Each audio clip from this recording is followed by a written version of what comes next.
Hi everyone, so we are learning core Java for Selenium. Today we are going to see the usage of split method which is present in string class. First of all, let us look into an example. Let's say we booked a movie ticket. So once the booking is done, we get a confirmation message like this. The requirement is to capture this message and extract and print the booking ID number, which is this value. So in order to capture the message, we need to create a string variable. Let's say string confirm message equal to this value. So from this string we need to extract the booking ID. So how we can do that? So there is a split method in string class. Okay, we can split the string based on space. So once we split this string based on space, we will get multiple values. To store multiple values in a single variable, we can use array. Okay, so we will define a string array. Now if we are going to print the length of this array, so you can see we got the value as 10, because in this string we have 10 words in total. 1 2 3 4 5 6 7 8 9 10.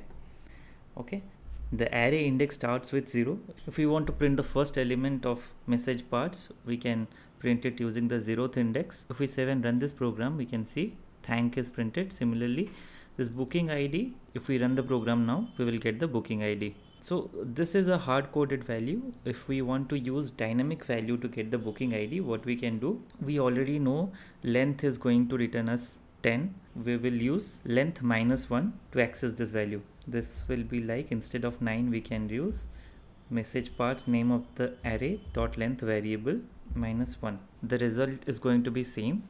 But the advantage of using this value over here is it is a dynamic value. So in the future, let's say EO is removed from the message. At that time also, if we print it, we need not make any change in this parameter. But if we are hard coding the value to 9 and something is removed from the message in the future, we will get a different output. So basically here, since one word is removed now, 9th index is not available. Okay, in case we are trying to access an index which is not available in the array, we get array index out of bound exception.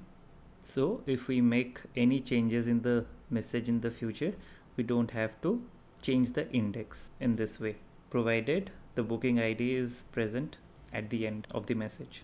So this is all about split method. We can split a string based on space or any values also. So we'll go to get staging. We can see our changes under unstaged changes. We'll drag it to staged changes. It is a good practice to commit our changes to the source code repository every day. So I will drag my changes to staged changes and provide a commit message, and we'll click on commit and push. You can see the push is successful. We can also validate the same on GitHub. You can see the last commit was 13 days ago. So we will refresh the page and we can see our change now. Okay, you can click on that commit to see what changes were done. So plus sign meaning we have added these steps to the string functions class. In the next video, we will cover Java methods. Thank you for watching.